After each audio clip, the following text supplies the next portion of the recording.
Hi, everyone. So, I'm going to give you an example of how, when I'm journaling, um, how these wisdom transmissions sometimes come through.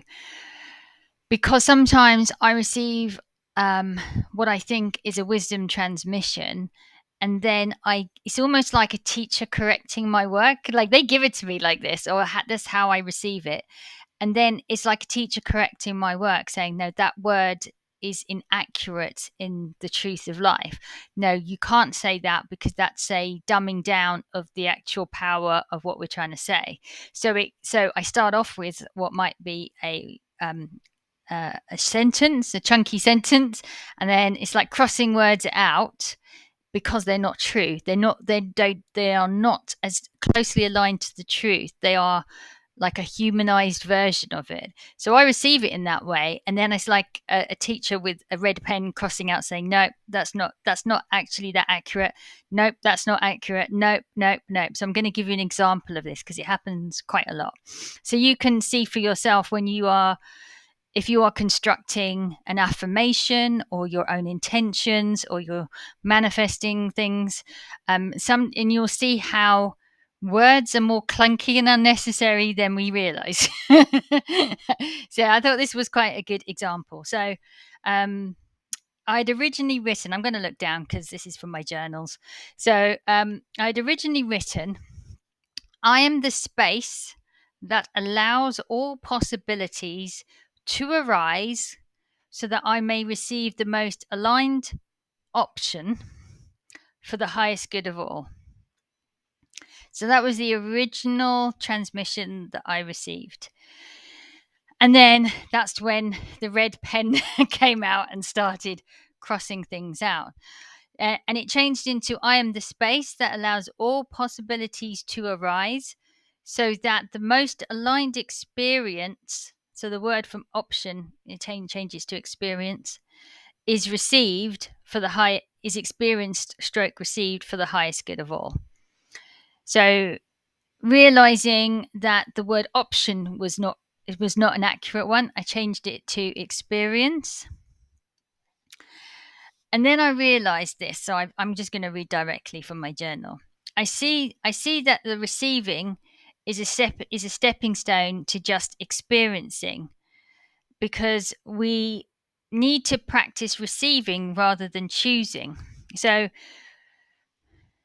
this was the realization that the wording that we often use is really, really important, because it really does define what we are doing. So choosing, when we say we're choosing something, that's fine and lovely, because humans were given free will and we were given conscious choice. And so choice is really important to the individual I, but it is a choice made by the free will of the individual. But when we start talking about, instead of choosing, we say receiving, and receiving is the gateway to surrender. We are saying it is coming towards us, and we, in acknowledgement of what is arriving, we receive it. But actually, that receiving is a stepping stone to just merely experiencing something. So it's that effortlessly experiencing whatever arises is actually the purest form. So it's consciousness experiencing itself, and whatever arises is experienced without judgment. So this was something that was part of the wisdom transmission to help me understand why I was getting red red crossings out from what I was originally receiving, to sort of teach me about it. So then what was noticed that I had in that most aligned. That I may receive the most aligned experience. Most aligned is a judgment. There's no hiding. There's no hiding from these wisdom transmissions. And so I had to remove any idea of best, better, most aligned. This idea of moreness doesn't exist in the universe. Something is not better or worse than anything else. That's a judgment. It's a grading that doesn't exist. Everything is equal but different. So then this original sentence got reduced down to, I am the space that is all possibilities to experience all that is. I am the space that is all possibilities to experience all that is. Sounds pretty good, right? Nope, you can reduce it down. I am the space that is. That's a more accurate sentence than the big long one. So I just recap. The one we started with is that I am the space that allows all possibilities to arise so that I may receive the most aligned experience for the highest good of all.